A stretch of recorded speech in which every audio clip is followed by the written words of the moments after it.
Hormuz జలసంధి విషయంలో ఏదైతే అక్కడ భారతదేశపు నౌకలు కాదు కానీ భారతీయ సైలర్లు, భారతీయ అసిస్టెంట్ సైలర్లు పనిచేస్తున్నటువంటి నౌకల మీదన దాడులు చేయటం, ఆ దాడులలో 3 భారతీయులు చనిపోవడం, అందులో మన వైజాగ్ వాసి ఒకరు చనిపోవడం, అట్లాగే అనేక మంది అక్కడ చిక్కుబడి ఉన్నటువంటి సందర్భం.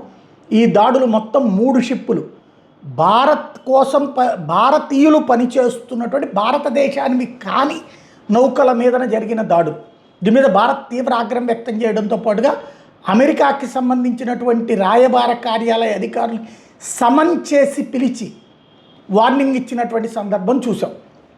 అయితే దీని మీదన ఇరాన్ కూడా తీవ్రంగా ఖండించడం, ఏంటి ఇట్లాంటి తప్పుడు పనులను నిలదీయడం జరిగింది. కానీ ఇప్పుడు ట్రంప్ రివర్స్ గేమ్ అనాలా లేకపోతే డిఫెన్స్ గేమ్ అనాలా?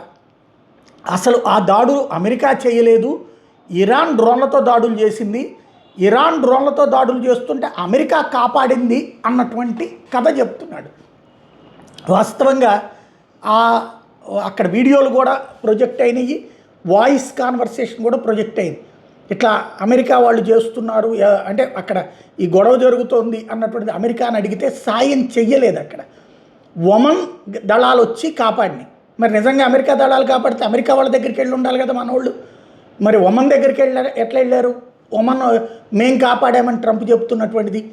అయితే కన్విన్స్ చేయడం, భారతదేశం మీదన దాడులు, భారతీయ నౌకల మీద దాడుల్ని సహించే ప్రసక్తి లేదని ఒక వార్నింగు, ఇరాన్ ఈ డ్రోన్ దాడులకు పాల్పడిందని ప్రజల్ని, ప్రపంచాన్ని తప్పుదో పట్టించేటటువంటి ప్రయత్నం అయితే చేస్తున్నాడు.